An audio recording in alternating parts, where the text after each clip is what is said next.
Hey family, welcome back to the channel Celebrity Scandalist. Guys, there's a new book coming out that is outing Tupac from back in his high school days. But before we get into it, please hit that like button. Now, let's get into the mess.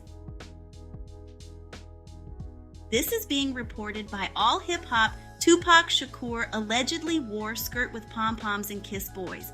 This is what is being claimed in this new biography.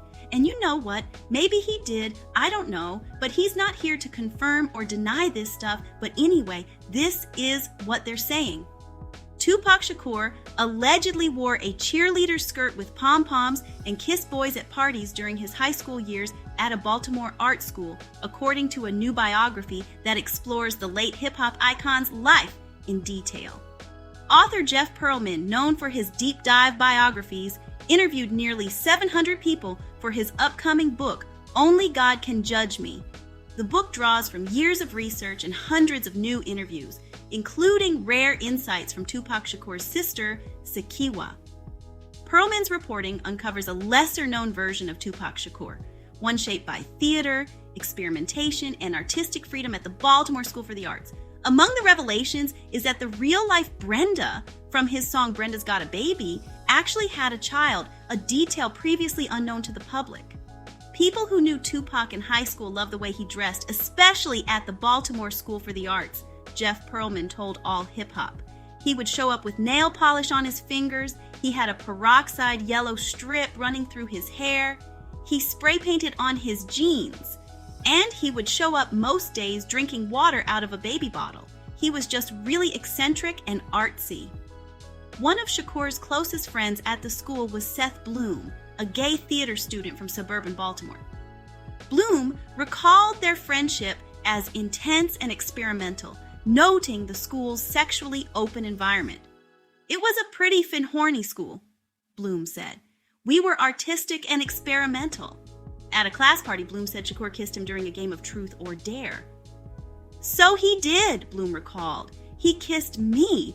We kind of vamped it up, our lips touched. I know I wasn't the only boy Tupac kissed.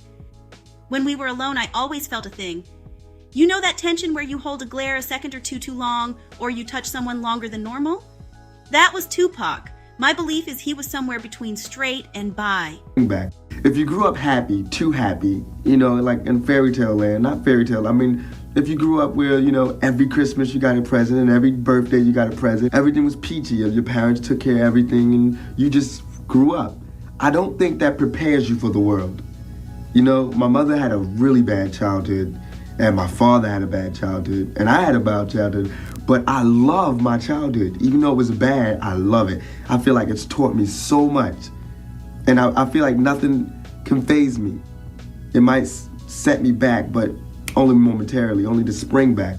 If you grew up happy, too happy, like in fairy tale land, not fairy tale, if you grew up where, every Christmas you got a present and every birthday you got a present, everything was peachy. Pearlman doesn't see Shakur's exploration as controversial.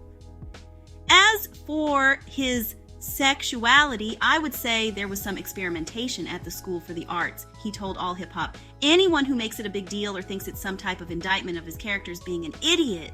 He was an artsy kid, surrounded by artsy kids. It wasn't a big deal then, and it certainly shouldn't be a big deal now. Pearlman emphasized that while some readers may focus on these revelations, they are only a small part of a much larger story. I know people like gossip and innuendo about the stuff, but to me, it's one of the least interesting parts of his fascinating life, he said. The book also delves into Shakur's ability to adapt to different environments, a skill that began in Baltimore and continued to evolve when he moved to Northern California. His ability to shift his persona, depending on where he was and who he was with, became a defining trait throughout his life. Pearlman's biography aims to present a fuller picture of Shakur beyond his public image as a defiant hip-hop icon. It portrays a young man shaped by poverty, creativity, and personal contradictions. To be fair, this isn't the first time I've heard Tupac could be bi, but given the music and the persona he projected in his music, It seems like a huge contradiction, but hey, it wouldn't be the first time an artist hid their sexuality. If you are a Tupac fan, jump in those comments and let me know what you think, and I'll see you on the next video. Bye!